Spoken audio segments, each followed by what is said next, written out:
శ్రీమత్ బాలా త్రిపుర సుందరి దేవ్యే నమః. శ్రీమాత్రే నమః. బాలా త్రిపుర సుందరి దసరా నవరాత్రి ఉత్సవములలో భాగముగా సప్తమి నాడు కాళరాత్రి అలంకారములో గజవాహనంపై అమ్మవారి యొక్క పల్లకీ సేవ నిర్వహించడం జరిగింది. అష్టమి, దీనిని దుర్గాష్టమి అంటారు. మహిషాసుర మర్దిని స్వరూపము అమ్మవారు. ఈరోజు విశేషంగా ఆయుధ పూజలు, వాహన పూజలు చేయించుకోవడం ప్రాంతీయమైనటువంటి ఆచారము.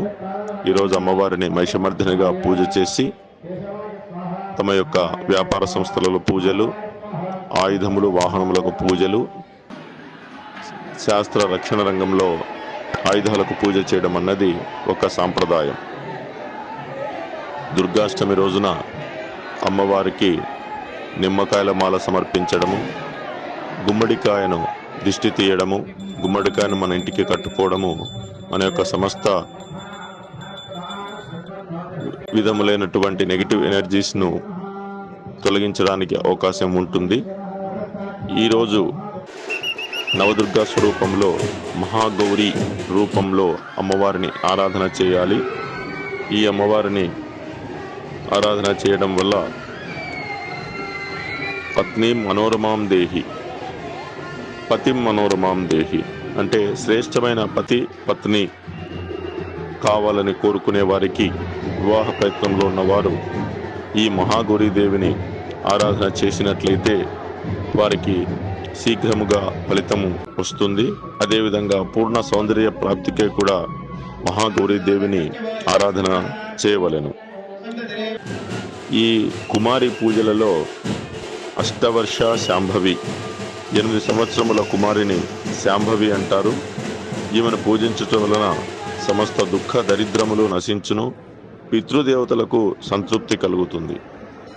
కాబట్టి పితృదేవతల ప్రీతికై 8 సంవత్సరముల కుమారి కన్యకను మనం పూజించడం అన్నది ఎంతో విశేషము. అదేవిధంగా ఈ తల్లి ఆరాధన వలన మహాపాపములు కూడా నశించును. రేపటి రోజున మహర్నవమి, నవరాత్రులలో చివరి రోజు.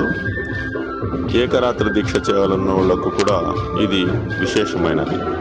కావున నవరాత్రులలో మనము చివరి అంకానికి వచ్చి ఉన్నాము. ఉన్నటువంటి ఈ సమయాన్ని సద్వినియోగం చేసుకుంటూ మనకు శక్తి ఉన్న మేరకు అమ్మవారి యొక్క దర్శనము, అమ్మవారి యొక్క ఆరాధన, కుంకుమ పూజలు ఇవి చేసుకొని మన యొక్క సమస్త కోరికలను కూడా మనం తీర్చుకుందాం. సర్వమంగళ మాంగళ్యే శివే సర్వార్థ సాధికే శరణ్యే త్ర్యంబకే గౌరీ నారాయణి నమోస్తుతే దుర్గే స్మృతా హరసి భీతిమశేష జంతోః స్వస్థే స్మృతాం మతిమతీవ శుభాం దదాసి దారిద్ర్య దుఃఖ భయహారణికాత్వదన్యా సర్వోపకారకరణాయ సదార్ద్ర చిత్తా. ఓం స్వస్తి.